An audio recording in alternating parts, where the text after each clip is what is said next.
ಇವತ್ತೇನು ಹುಣ್ಣಿಮೆ ದಿವಸ ಹೋಳಿ ಹಬ್ಬದ ಒಂದು ವಿಶೇಷ ಕರ್ನಾಟಕ ರಾಜ್ಯದ ಭಾರತೀಯ ಜನತಾ ಪಕ್ಷದ ಯುವ ನಾಯಕರು ಅಧ್ಯಕ್ಷರಾಗಿರುವಂಥ ವಿಜೇಂದ್ರ ಅವರಿಗೆ ಎಲ್ಲ ದೇವರುಗಳ ಆಶೀರ್ವಾದದಿಂದ ಪಕ್ಷವನ್ನು ತುಂಬ ಸದೃಢವಾಗಿ ರಾಜ್ಯದಲ್ಲಿ ಅವರು ಕಟ್ಟುವಂಥ ಒಂದು ಶಕ್ತಿ ನೀಡಲಿ ಅಂತೇಳಿ ಈ ಹೋಳಿ ಹಬ್ಬದ ಶುಭಾಶಯಗಳೊಂದಿಗೆ ನಮ್ಮ ಶುಭ ಹಾರೈಕೆಗಳನ್ನು ನಾನು ತಿಳಿಸ್ತಾ ಇದ್ದೀನಿ.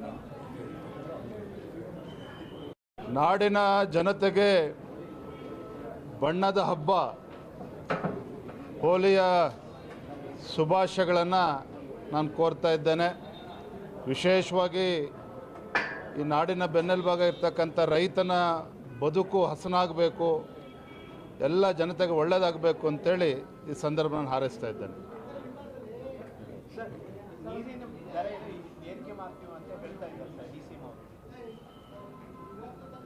ಈ ಬಜೆಟ್ ಬಗ್ಗೆ ಚರ್ಚೆ ಪ್ರಾರಂಭ ಆಗಿದೆ. ನಾನು ಕೂಡ ಇವತ್ತು ಬಜೆಟಿನ ಮೇಲೆ ಚರ್ಚೆ ಪ್ರಾರಂಭ ಮಾಡ್ತಂಥ ಸಂದರ್ಭದಲ್ಲಿ ಸದಸ್ಯರು, ಆಡಳಿತ ಪಕ್ಷದ ಸದಸ್ಯರು ಇರಲಿಲ್ಲ, ಅಧಿಕಾರಿಗಳು ಇರಲಿಲ್ಲ. ಹಾಗಾಗಿ ಮೊಟಕುಗೊಳಿಸ್ತಕ್ಕಂಥ ಕೆಲಸ ಆಯಿತು. ಸೋಮವಾರ ಅಥವಾ ಮಂಗಳವಾರ ಮಾತನಾಡ್ತೇನೆ. ರಾಜ್ಯದ ಜನ ಇವತ್ತು ತತ್ತರಿಸಿ ಹೋಗಿದ್ದಾರೆ.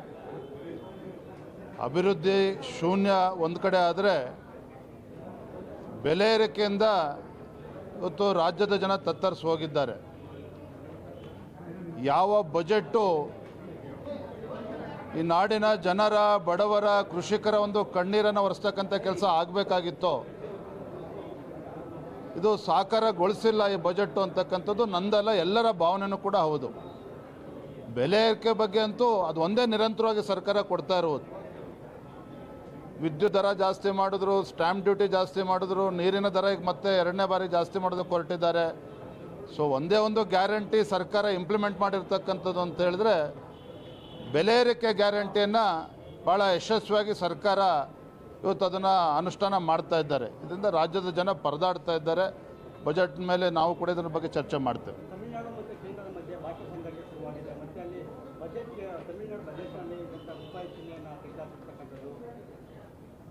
ನೋಡಿ, ತಮಿಳುನಾಡಿನ ರಾಜಕಾರಣ ಎಂದು ಕೇಂದ್ರ ವಿರೋಧಿ ನೀತಿಯನ್ನು ಅನುಸರಿಸ್ಕೊಂಡು ಬಂದಿದೆ.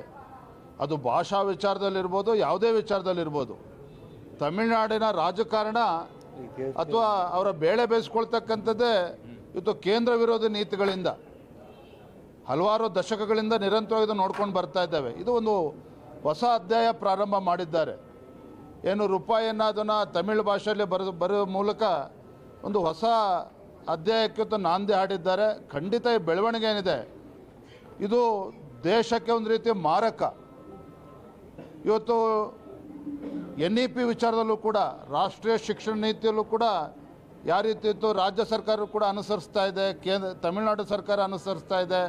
ಮತ್ತು ಡಿಲಿಮಿಟೇಷನ್ ವಿಚಾರವಾಗಿ ನಮ್ಮ ಮಾನ್ಯ ಕೇಂದ್ರದ ಗೃಹ ಸಚಿವರು ಸ್ಪಷ್ಟವಾಗಿ ಉಲ್ಲೇಖ ಮಾಡಿದ್ದಾರೆ. ಡಿಲಿಮಿಟೇಷನ್ ಏನು ಆಗಬೇಕು, ಒನ್ ನೇಷನ್ ಒನ್ ಎಲೆಕ್ಷನ್, ಇವತ್ತು ದೇಶದ ಒಳಿತಿಗೋಸ್ಕರ ಕೇಂದ್ರ ಸರ್ಕಾರ ನರೇಂದ್ರ ಮೋದಿಜಿಯವರು ಆಲೋಚನೆ ಮಾಡಿರುವಂಥದ್ದು. ಇವತ್ತು ಡಿಲಿಮಿಟೇಷನನ್ನು ಹಿಡ್ಕೊಂಡು ತಮಿಳುನಾಡು ಸರ್ಕಾರ, ಅಲ್ಲಿನ ಮುಖ್ಯಮಂತ್ರಿಗಳು ಸ್ಟಾಲಿನ್ ಅವರು ವಿಶೇಷವಾಗಿ ದಕ್ಷಿಣ ರಾಜ್ಯಗಳ ಮುಖ್ಯಮಂತ್ರಿಗಳನ್ನು ಒಗ್ಗೂಡಿಸ್ತಕ್ಕಂಥ ಕೆಲಸ ಏನು ಮಾಡ್ತಾ ಇದ್ದಾರೆ, ಪ್ರಯತ್ನ ಏನು ಮಾಡ್ತಾ ಇದ್ದಾರೆ.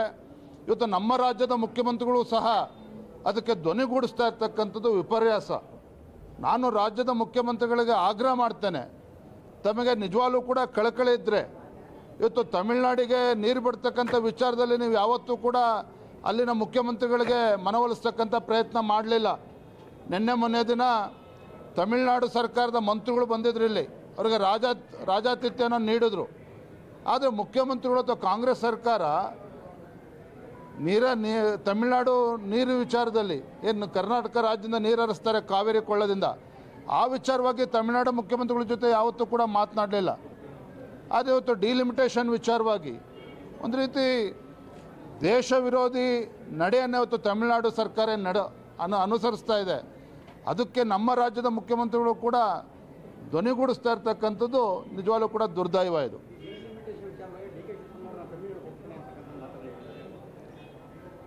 ನೋಡಿ, ಇದು ಡಿಲಿಮಿಟೇಷನ್ ವಿಚಾರ ಇರ್ಬೋದು, ರಾಷ್ಟ್ರೀಯ ಶಿಕ್ಷಣ ನೀತಿ ವಿಚಾರ ಇರ್ಬೋದು, ಈ ಕೇಂದ್ರ ವಿರೋಧಿ ನೀತಿಯನ್ನು ಏನು ಅನುಸರಿಸ್ತಾ ಇದ್ದಾರೆ. ವಿಶೇಷವಾಗಿ ನಮ್ಮ ಮುಖ್ಯಮಂತ್ರಿಗಳು ಸಿದ್ದರಾಮಯ್ಯನವರು ಮಾತೆತ್ತಿದ್ರೆ ಕೇಂದ್ರ ಸರ್ಕಾರವನ್ನು ದೂರ್ತಾರೆ.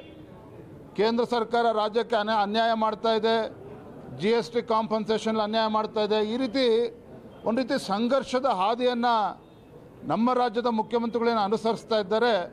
ಇದರಿಂದ ಅವರ ರಾಜಕೀಯ ಬೇಳೆನ ಬೇಯಿಸ್ಕೊಳ್ಬೋದು. ಆದರೆ ನಮ್ಮ ರಾಜ್ಯದ ಜನತೆಗೆ ಒಂದು ಮಾರಕ.